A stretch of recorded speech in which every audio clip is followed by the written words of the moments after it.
Buenas noches a todas y a todos. Vamos a revisar las orientaciones para la segunda sesión ordinaria del Consejo Técnico Escolar y el taller intensivo de formación continua para docentes. Este material está dirigido para educación preescolar, primaria y secundaria y nos reunimos el día viernes 27 de octubre del 2023 en cada uno de nuestros centros de trabajo.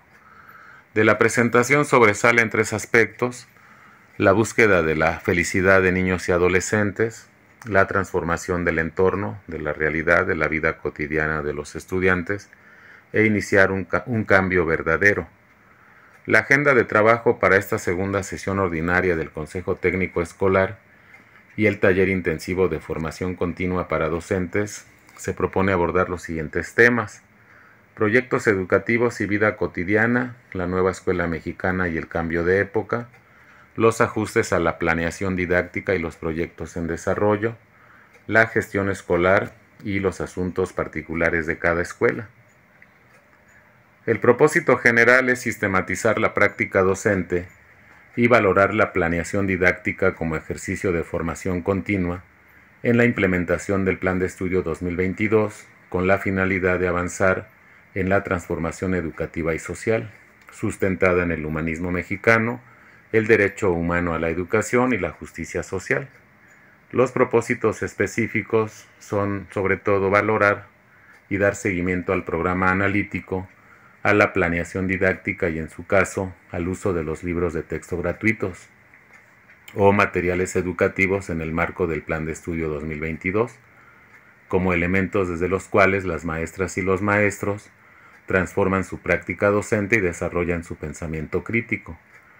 Profundizar en aspectos teórico-metodológicos del Plan de Estudio 2022 y los programas de estudio de las fases 1 a las 6 en la articulación de sus elementos centrales para promover la formación situada de las y los docentes. Dar cauce a la gestión escolar con base en las problemáticas específicas de cada plantel. Las orientaciones. Como primera actividad, se nos sugiere ver y comentar el video de la maestra Leticia Ramírez Amaya, secretaria de Educación Pública. En la primera sesión ordinaria del Consejo Técnico Escolar y el taller intensivo de formación continua para docentes, abordamos el carácter interdisciplinario del Plan de Estudio 2022 como uno de los elementos estructurales para promover una formación integral, basada en situar los procesos formativos en los contextos en los que aprenden las y los estudiantes y enseñan las profesoras y los profesores. Para enlazar los contenidos de las sesiones y dar continuidad a la transformación de la práctica, se nos sugiere observar y comentar el video Currículo Nueva Escuela Mexicana, Integración Curricular, fragmento de una charla entre la doctora Ana Laura Gallardo y el maestro Héctor Moreno. Los proyectos educativos y la vida cotidiana, la nueva escuela mexicana y el cambio de época. En esta sesión, profundizaremos en la importancia de los proyectos educativos como metodología para la planeación didáctica y la transformación educativa.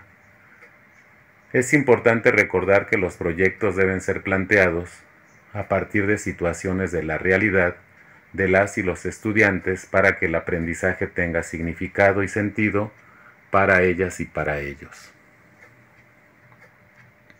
Para promover la reflexión sobre este punto, nos sugieren que previo a la sesión leamos el apartado Proyectos educativos y vida cotidiana, la nueva escuela mexicana y el cambio de época, en un libro sin recetas para la maestra y el maestro, fase 4, páginas 56 a 70.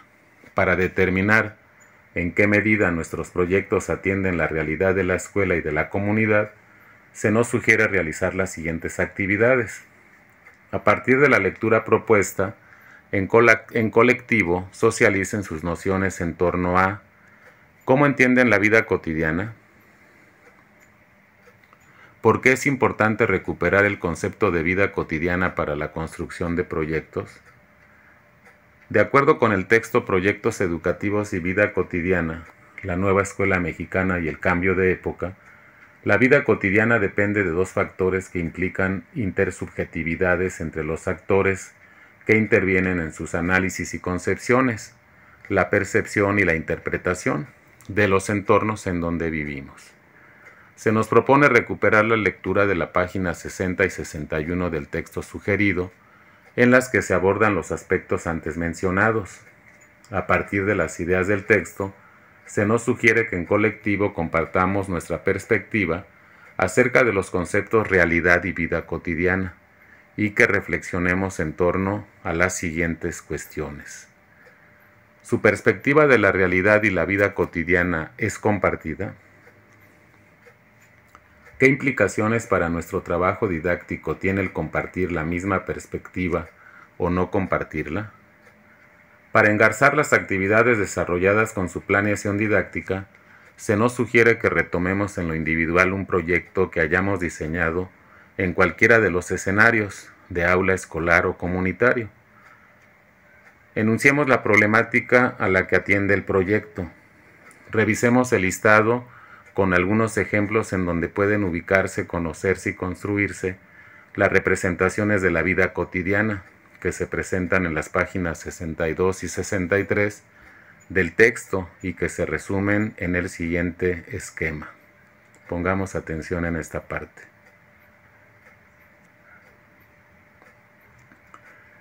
Condiciones medioambientales de las comunidades, sociedades emergentes como grupos ecologistas o colectivos diversos, estrategias de conservación de vida silvestre. Este primer aspecto son ejemplos en donde podemos ubicarnos, conocer y construir las representaciones de la vida cotidiana. Otra es la salud colectiva y enfermedades crónicas, manifestaciones artísticas, musicales, teatrales o cinematográficas, deportes favoritos practicados por la comunidad, juegos tradicionales. Otra más, medios de información y comunicación privados y públicos, acceso a recursos tecnológicos, formas populares de difusión de información. Este primer apartado, que aparece en la parte superior, fue el primero que leí: condiciones medioambientales de las comunidades, sociedades emergentes como grupos ecologistas o colectivos diversos, estrategias de conservación de vida silvestre. Y el que están, o los que están en la parte inferior, son historia y origen de las comunidades, existencia de grupos etnolingüísticos, culturas culinarias tradicionales y contemporáneas, fiestas comunitarias. El otro, fenómenos de clasismo o racismo, diversidad sexual, condiciones de derechos humanos e impartición de justicia, presencia y trato a grupos vulnerables, violencia de género. Estos son ejemplos, reitero, en donde podemos ubicarnos, conocer y construir las representaciones de la vida cotidiana. Continuamos con los cuestionamientos, con las preguntas. ¿En cuál o cuáles ubican su proyecto? ¿Qué aspectos de la vida cotidiana de nuestros estudiantes y de la comunidad afectados por la problemática fueron incorporados? ¿Qué aportaciones hicimos o hicieron más bien nuestros estudiantes, las familias y la comunidad al proyecto? ¿Cómo incide en el proyecto una perspectiva compartida o no entre las y los docentes, las y los estudiantes y la comunidad? A continuación se nos sugiere observar el video Avances y desafíos en el desarrollo de la planeación didáctica, en el que un maestro, sus alumnas y alumnos y madres de familia comparten su perspectiva sobre el trabajo con proyectos educativos en la nueva escuela mexicana. A partir de la reflexión y del análisis realizado, decidan los ajustes que requiera la planeación didáctica y los proyectos en desarrollo. Para educación preescolar, incluyan el uso de los materiales educativos con que cuentan en su escuela. Para el caso de primaria y secundaria, consideren el uso de los libros de texto gratuitos y la vinculación entre estos. Consideren las siguientes ideas del texto para su planeación didáctica y el diseño de proyectos. Experiencias y saberes docentes, página 68. Singularidad e incertidumbre de la enseñanza, igualmente página 68.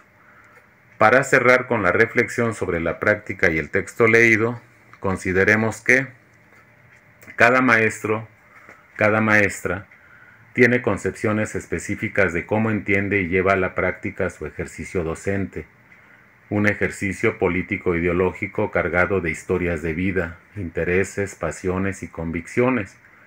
Por tal motivo se plantea la consideración ética entre el vínculo pensar-hacer, en donde se sigue afianzando la relación entre proyectos educativos y vida cotidiana.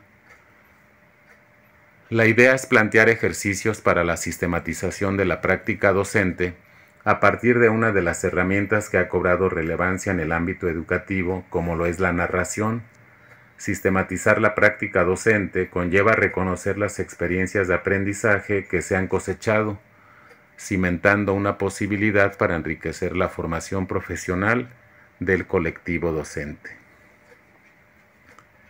A los colectivos docentes de escuelas secundarias generales y técnicas se nos propone revisar el documento de integración curricular, el cual se incluye en los insumos de esta sesión.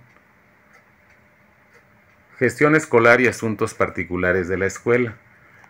En esta parte de la sesión se nos sugiere, además de abordar los asuntos particulares de la gestión de la escuela, dirigir la atención a la identificación de las barreras para el aprendizaje y la participación, BAP. Para la mejor comprensión de este concepto, revisemos la infografía ¿Qué son las barreras para el aprendizaje y la participación?, incorporada a los insumos de esta sesión. Algunos ejemplos de las BAP se pueden identificar en la siguiente tabla. Vamos a ver de izquierda a derecha. Estructurales. Trabajar en clase con niveles de aprendizaje estandarizados.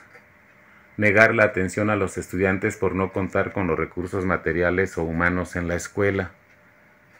Pensar que solo pueden atenderse a estudiantes con discapacidad o aptitudes sobresalientes en instituciones externas. Normativas, evaluaciones no diversificadas, organización del centro escolar que favorece la exclusión, procesos de gestión poco incluyentes, reglamentos que no consideran la diversidad, didácticas, falta de metodologías didácticas diversificadas, ausencia de una enseñanza flexible, falta de vinculación con especialistas o tutores, familias y sociedad. No se promueve el trabajo colaborativo dentro del aula, incluso desde la organización del mobiliario escolar. Actitudinales, segregación de estudiantes, prejuicios hacia determinados estudiantes, estereotipos, sobreprotección debido a condiciones propias de estudiantes, exclusión por rendimiento. El Plan de Estudio 2022 establece que en la educación preescolar, primaria y secundaria se reconoce como principio de inclusión fundamental una educación para la igualdad y la diversidad dentro del sistema educativo nacional en sus distintas modalidades. Plan de Estudio para la Educación Preescolar, Primaria y Secundaria, 2022, página 55. Identificar las BAP y superarlas garantiza el ejercicio efectivo a la educación, que implica que las y los estudiantes gocen de una relación profesional e incluyente de sus maestras y maestros, atentos a sus necesidades, ritmos y situaciones de aprendizaje, preocupados por el desarrollo continuo de sus conocimientos y saberes, así como de un trato justo, amable y con profundo sentido humano. Ahí radica la importancia de que como colectivo docente establezcamos acuerdos para la identificación de las barreras de aprendizaje. Estos, si es así lo considera necesario, podrían ser la base para la elaboración posterior de un plan de acción que, como expresión del componente de mejora continua en la educación, contribuya a minimizarlas o eliminarlas de la vida cotidiana de la escuela en que nos desempeñamos. En los insumos contamos con el anexo Estrategias para identificar las barreras para el aprendizaje y la participación, para su consulta en el momento en que lo estimemos pertinentes. Y termina con los insumos. Y pues bueno, ya les he compartido este material de la segunda sesión que vamos a trabajar el día viernes 27 de octubre. Y pues ya les di a conocer para todos nosotros, los docentes y público en general, las orientaciones para la segunda sesión ordinaria del Consejo Técnico Escolar y el taller intensivo de formación continua para docentes Muchas gracias, soy el profesor Alejandro López y hasta luego.